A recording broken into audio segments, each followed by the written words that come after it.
नमस्कार मंडळी, प्रियांका रेसिपीजमध्ये तुमचं मनपूर्वक स्वागत आहे। तर आज आपण आमरस बनवण्यासाठी आंबे पहिले 15 मिनिटं पाण्यात ठेवायचे, स्वच्छ धुवून घ्यायचे आणि कॉटनच्या कपड्याने पुसून घ्यायचे। आता देठ काढायचा, एका साईडने कट करायचे आणि चौरस अशी कट करून टोकेरी चमच्याच्या साहाय्याने आतला गर काढून घ्यायचा आहे। तर बाट्याचा गर काढताना आपण सुरीचा वापर करणार आहोत। सुरीच्या साहाय्याने छान असा आपल्याला आंब्याचा गर काढायला मिळतो।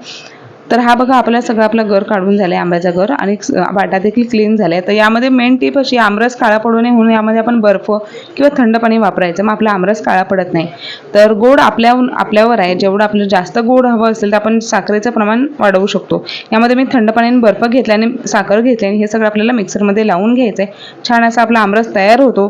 जर आपल्याला आमरस घट्ट वाटत असेल तर यामध्ये थोडंसं थंड पाणी टाकून फेटून घ्यायचं, छान असा आपला आमरस तयार होतो।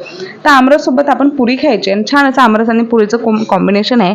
तुम्ही देखील करून पहा, मुलांना खायला द्या। जर नक्की तुम्हाला रेसिपी आवडली तर लाईक, शेअर, सबस्क्राईब करायला विसरू नका।